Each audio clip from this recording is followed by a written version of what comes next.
চটজলদি একটা মুখরোচক রেসিপির সাথে আবারও হাজির হয়ে গেলাম। Welcome to Sangeeta's kitchen. আশা করছি সবাই ভালো আছো। আজকে বানাবো সয়াবিনের কাবাব। তো সয়াবিনের কাবাব বানাতে কী কী লাগছে আর কিভাবে বানাচ্ছি চলো দেখে নিই। প্রথমে সয়াবিনগুলোকে ঠান্ডা জল দিয়ে ধুয়ে রেখেছি সেদ্ধ করার পর। এবার সয়াবিনগুলোকে পেস্ট করে নেব।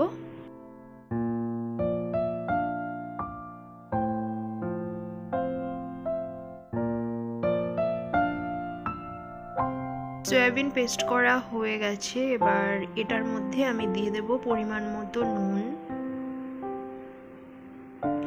দেব পরিমাণ মতো হলুদ আর দিয়ে দিচ্ছি পরিমাণ মতো লঙ্কা গুঁড়ো। দিয়ে এবার এর মধ্যে দিয়ে দিলাম আগের থেকে ম্যাশ করা সিদ্ধ আলু, দিলাম জিরে গুঁড়ো আর দিলাম বেকিং পাউডার, দিলাম রসুন বাটা, আদা বাটা। সব উপকরণগুলো ভালো করে মিক্সড করে নেব হাতের সাহায্যে।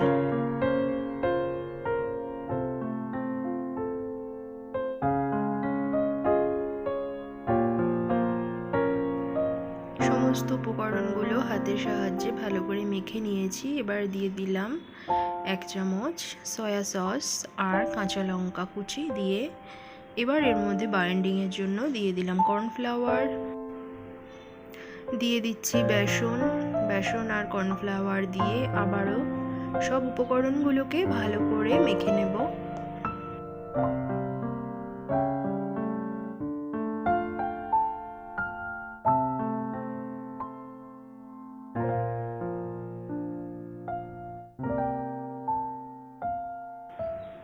এবার এই মিশ্রণটা থেকে অল্প অল্প করে নেব আর হাতে করে নিয়ে এটা কাবাবের আকার মানে কাবাবের শেপ দেব।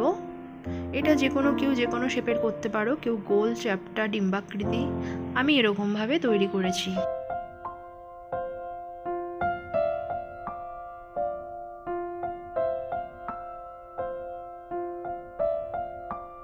এরকমভাবে সব কাবাবগুলো আমি তৈরি করে নিয়েছি।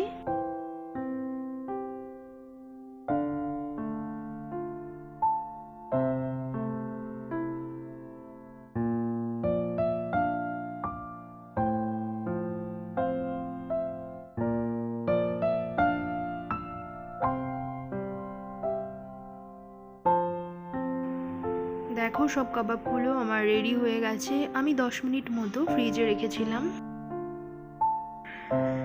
গ্যাসে ফ্রাইং প্যান বসিয়ে দিয়েছি। ফ্রাইং প্যানটা গরম হয়ে গেছে, এর মধ্যে সাদা তেল দিয়ে দিলাম। তেলটা গরম হয়ে গেলে একে একে কাবাবগুলো দিয়ে দিচ্ছি ভাজা করে নেওয়ার জন্য।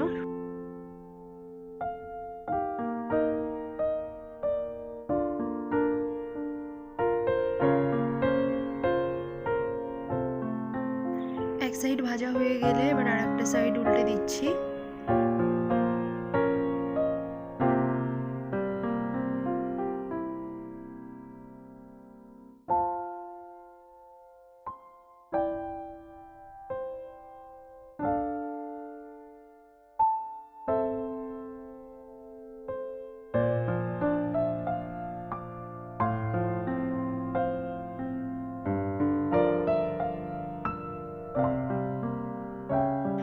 আমার ফার্স্ট রাউন্ডের কাবাবগুলো সব ভাজা হয়ে গেছে, আমি তুলে নিচ্ছি। এগুলো তুলে নিয়ে আমি আবার সেকেন্ড রাউন্ডের কাবাবগুলো সেমভাবে ভেজে নেব। তোমরা দেখতে থাকো।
সয়াবিনের কাবাব আমার একদম রেডি অ্যান্ড সার্ভ।